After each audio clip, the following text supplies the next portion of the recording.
2024년 8월 17일 새벽 3시 42분.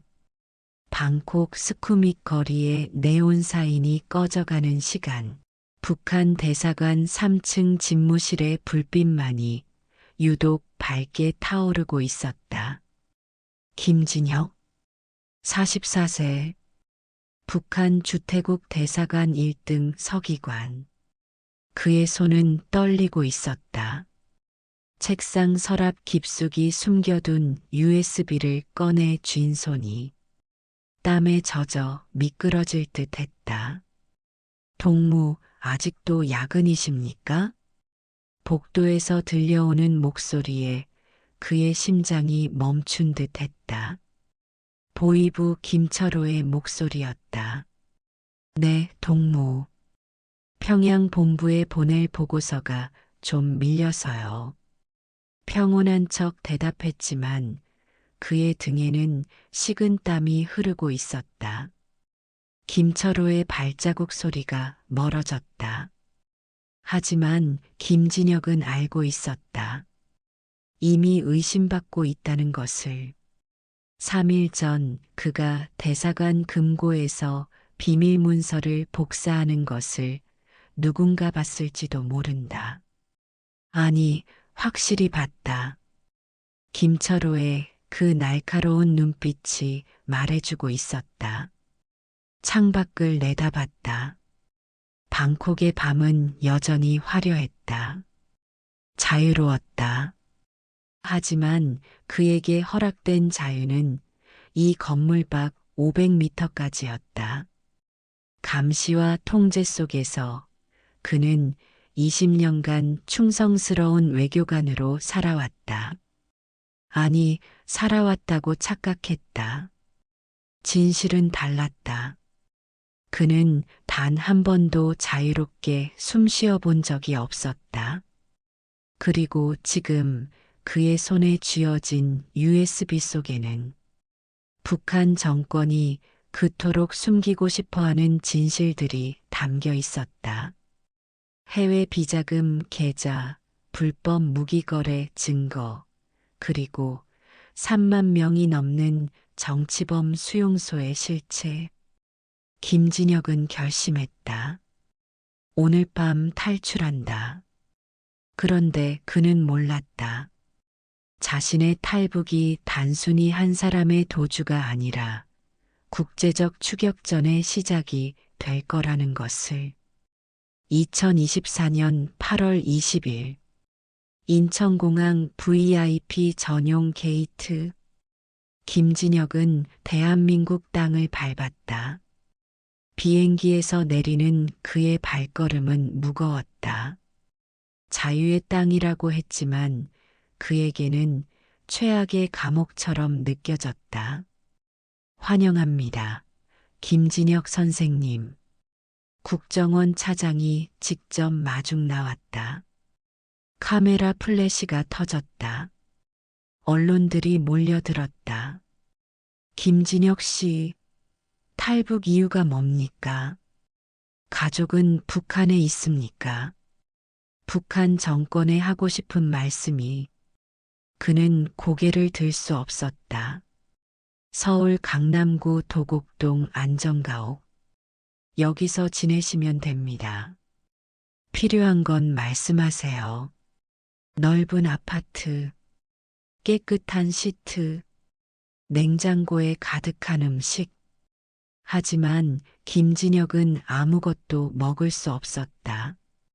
창밖으로 보이는 서울의 야경, 강남의 네온 사인, 자유롭게 오가는 사람들. 수연아.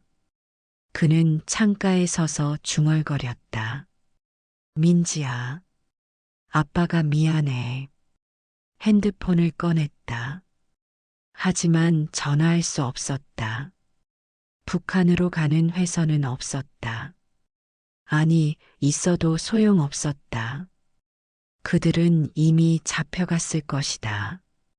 그날 밤, 김진혁은 잠들지 못했다. 침대에 누워 천장만 바라봤다. 10살 때 딸 민지가 처음 피아노를 쳤던 날이 떠올랐다. 아빠, 들어봐요. 제가 학교에서 배운 노래예요. 서툰 손가락으로 두드리던 건반 소리. 그 행복했던 순간. 우리 민지 천재 아니야? 에이, 아빠 부끄러워요. 웃음 가득했던 그 시간들. 그리고 아내 수연. 당신 방콕 발령 받았다면서요? 축하해요. 응, 고마워. 거기 가면 자유롭게 살 수 있을까요? 감시받지 않고? 글쎄, 그럴 수 있으면 좋겠네. 그때 수연의 눈빛, 희망과 피로움이 섞인 그 눈빛. 당신, 혹시, 응? 아니에요. 아무것도 아니에요. 수연은 알고 있었던 걸까? 남편이 언젠가 떠날 거라는 걸. 새벽 3시, 김진혁은 침대에서 일어나 거실로 나왔다. 냉장고를 열었다. 우유, 과일, 고기, 채소. 북한에서는 상상도 못할 풍요. 하지만 목구멍으로 넘어가지 않았다. 민지는 지금 뭘 먹고 있을까? 아니, 먹을 게 있기는 할까? 수용소의 배급은 하루 200지의 옥수수. 그것도 불규칙하게. 수연이는 얼마나 겁먹었을까? 내가 탈북했다는 걸 알았을까? 소파에 주저앉았다. 그리고 그는 처음으로 자살을 생각했다. 내가 사는 게 무슨 의미가 있나? 저들을 버리고 혼자만 살아서. 베란다 난간이 보였다. 17층. 뛰어내리면 고통은 금방 끝날 것이다. 발걸음을 옮겼다. 베란다 문을 열었다. 8월의 서늘한 바람이 얼굴을 스쳤다. 난간에 손을 올렸다. 수연아, 민지야, 아빠가 곧 갈게. 한 발을 올렸다. 그 순간, 딸깍, 현관문이 열렸다. 김진혁 선생님, 안 돼요. 박민준 요원이 뛰어들어왔다. CCTV를 통해 이상 징후를 포착한 것이다. 나요. 놔주세요. 안 됩니다. 선생님. 둘은 몸싸움을 벌였다.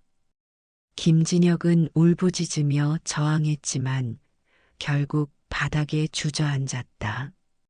죽여줘요. 제발. 이렇게 사느니. 죽여줘요. 박민주는 그를 안았다. 말없이 꽉 안았다. 자신의 남자는 그렇게 새벽 바닥에서 울었다.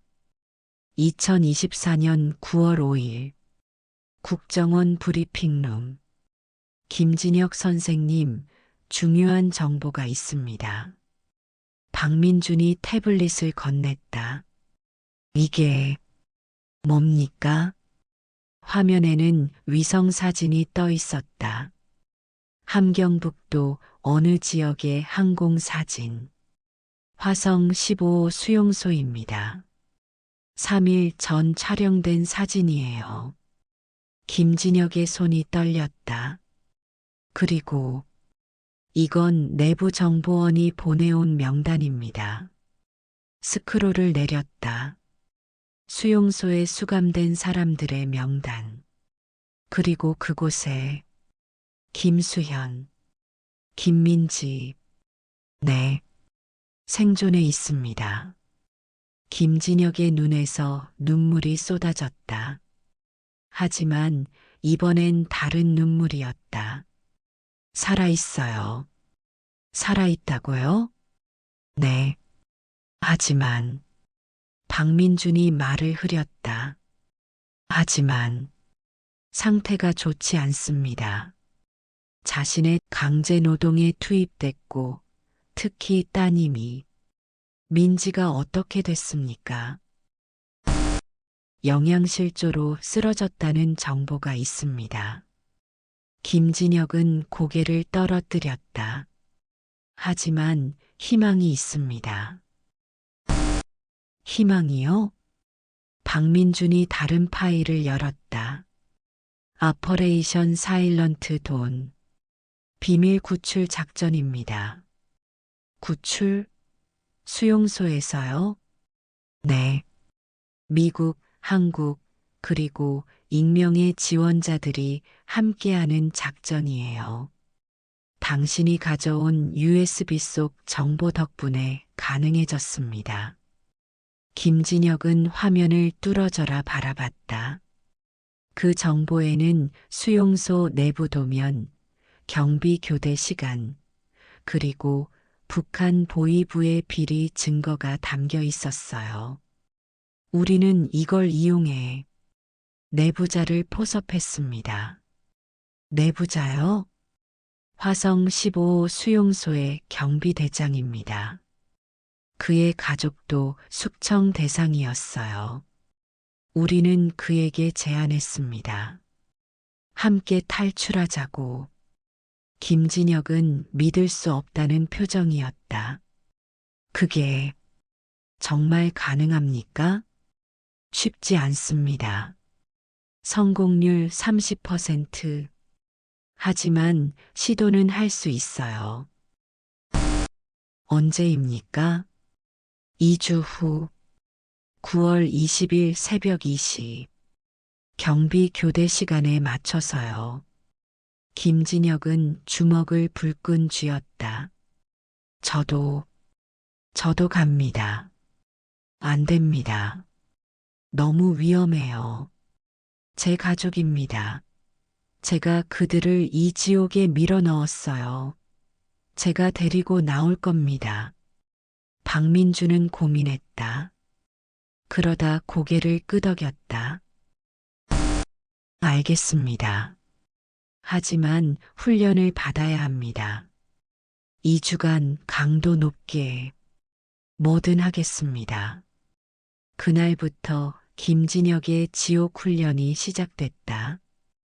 2024년 9월 20일 새벽 1시 30분 중국 단둥 국경 인근 검은 옷을 입은 특수팀 8명이 압록 강변에 모였다. 그중 한 명이 김진혁이었다.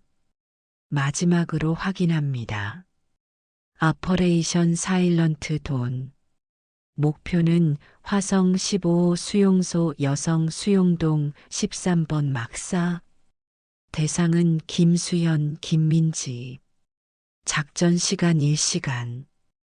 1시간 내에 탈출하지 못하면 철수합니다. 모두가 고개를 끄덕였다. 출발. 그들은 강을 건넜다. 야간 투시경을 착용하고 소리 없이 새벽 2시 화성 15 수용소 철조망 너머로 보이는 막사들 그리고 중앙 감시탑 경비대장 연락 두절. 뭔가 잘못됐습니다. 팀장이 속삭였다. 어떻게 합니까? 계속 진행합니다. 백업 플랜으로. 그들은 외곽 철조망을 절단했다. 전기는 이미 차단돼 있었다. 내부 협조자의 도움이었다. 하지만 문제가 생겼다. 경보. 1구역의 경보. 사이렌이 울렸다. 들켰습니다. 신속하게 이동. 팀은 뛰기 시작했다. 여성 수용동까지 200m. 총성이 울렸다. 탕, 탕탕탕. 엄폐. 김진혁은 나무 뒤에 숨었다. 심장이 터질 듯 뛰었다.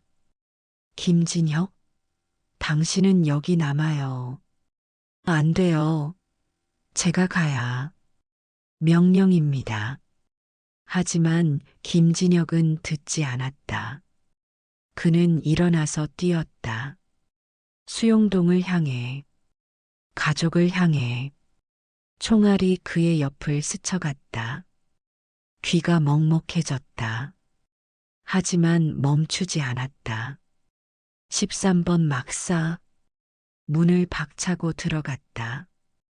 어둠 속에서 수십 명의 여성들이 겁에 질려 웅크리고 있었다. 수연아, 민지야, 김진혁은 외쳤다. 진영? 구석에서 가느다란 목소리가 들렸다. 달려갔다. 그곳에 뼈만 남은 여자와 소녀가 있었다. 수연아, 민지야, 아빠. 민지가 고개를 들었다. 한쪽 눈이 실명된 상태였다. 구타당한 흔적이었다. 아빠가 왔어. 아빠가 데리러 왔어. 김진혁은 둘을 안았다. 뼈만 남은 몸, 떨리는 체온. 미안해. 정말 미안해. 괜찮아요. 아빠가 오실 줄 알았어요. 철수, 지금 당장. 밖에서 팀장이 외쳤다. 김진혁은 아내와 딸을 부축했다. 하지만 그들은 걸을 힘도 없었다. 업혀.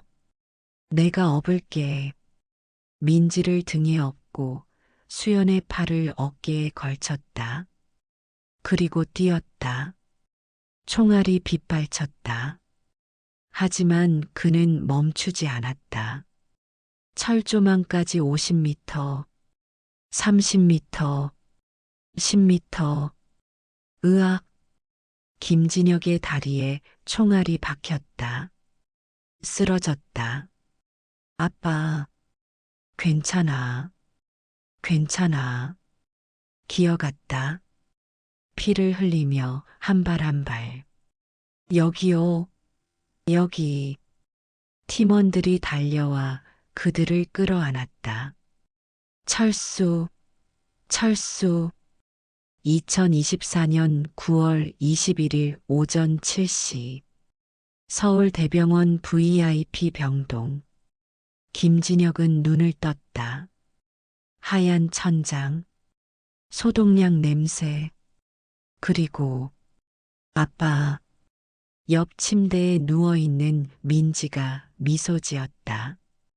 민지야. 눈물이 쏟아졌다. 우리 살았어요. 진짜 살았어요. 반대편 침대에는 수연이 누워 있었다. 산소 마스크를 쓰고 있었지만 손을 뻗어 김진혁의 손을 잡았다. 당신. 응, 내가 여기 있어. 세 사람은 손을 맞잡았다. 의사들이 들어왔다. 많이 회복되셨네요. 기적입니다, 정말. 얼마나 걸립니까? 완전히 회복되려면. 신체적 상처는 2-3개월 정도면 어느 정도 회복될 것 같습니다. 다만, 의사는 조심스럽게 말을 잇다가 민지에게 시선을 옮겼다.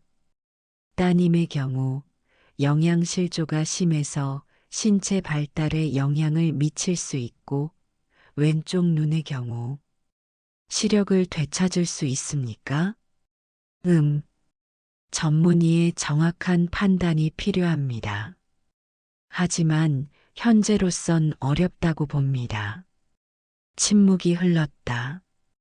김진혁은 자신의 선택이 딸에게 얼마나 큰 대가를 치르게 했는지를 다시금 느꼈다. 하지만 의사가 다시 입을 열었다. 이렇게 회복된 것 자체가 기적입니다. 저희 의료팀도 정말 놀랐어요. 강인한 의지와 가족의 사랑이 있으면 뭐든 이겨낼 수 있다는 걸 보여주신 것 같습니다. 민지가 아버지의 손을 꼭 쥐었다.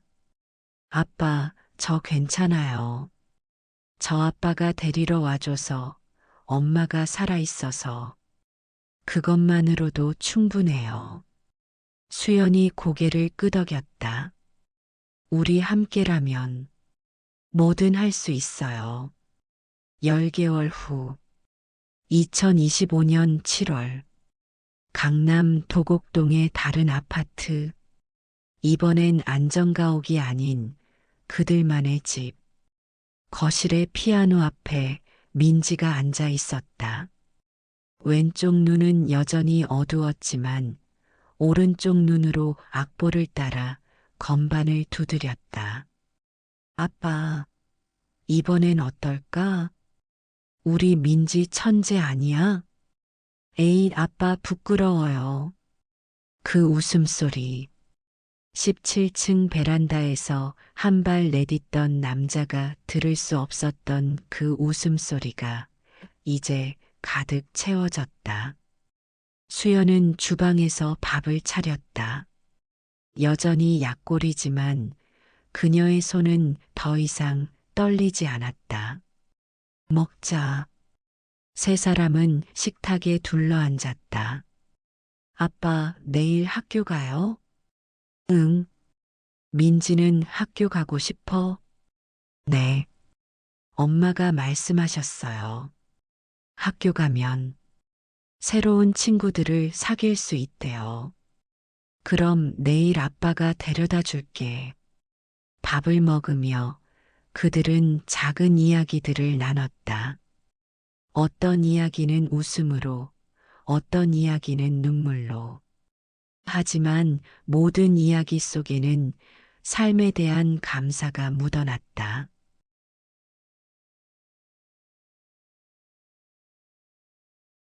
2025년 7월 강남 도곡동의 다른 아파트. 이번엔 안정가옥이 아닌 그들만의 집. 거실의 피아노 앞에 민지가 앉아 있었다. 왼쪽 눈은 여전히 어두웠지만 오른쪽 눈으로 악보를 따라 건반을 두드렸다. 아빠, 이번엔 어떨까? 우리 민지 천재 아니야? 에이, 아빠 부끄러워요. 그 웃음소리.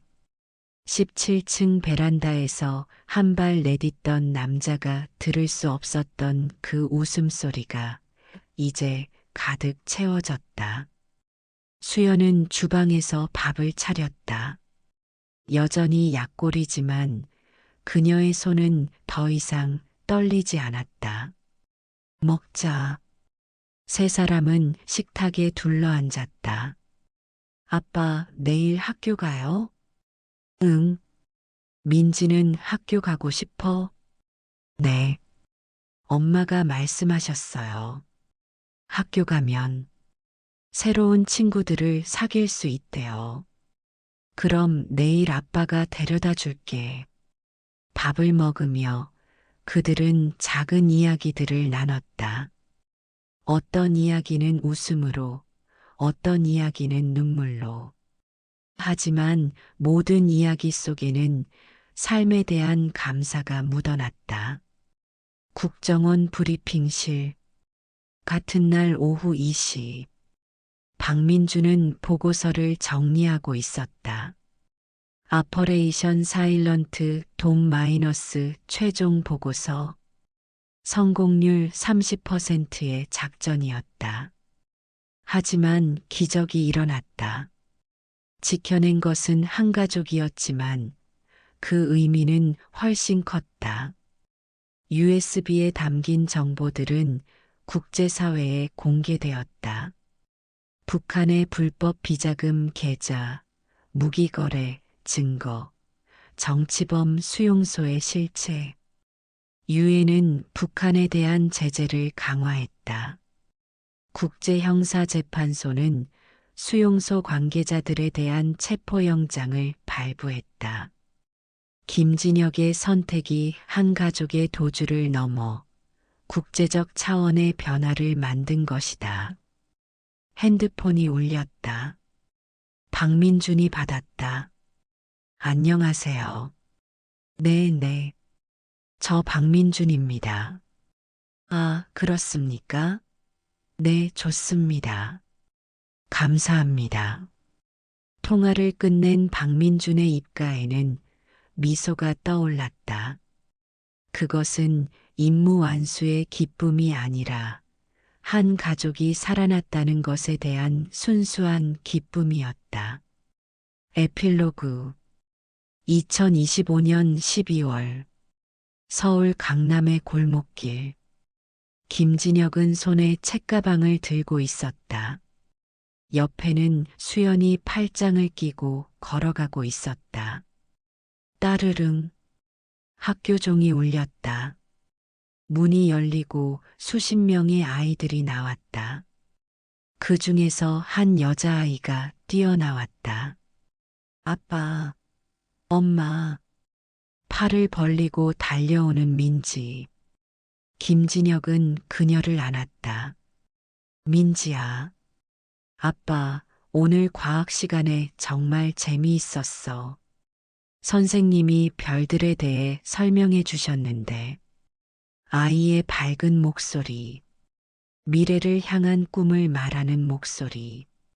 서울의 하늘은 맑았다. 저 멀리 한강이 보였고, 그 너머 어딘가에 북쪽이 있었다. 하지만 지금 김진혁의 눈에는 그곳이 보이지 않았다. 그의 모든 시선과 마음은 현재의 가족에게 향하고 있었다. 그렇구나. 그럼 가면서 얘기해 줄래? 네. 아빠, 저 별 중에 가장 밝은 별이. 세 사람은 함께 걸었다. 손을 맞잡고 웃음을 나누며 자유의 땅에서 마침내 그들은 자유롭게 숨을 쉬고 있었다.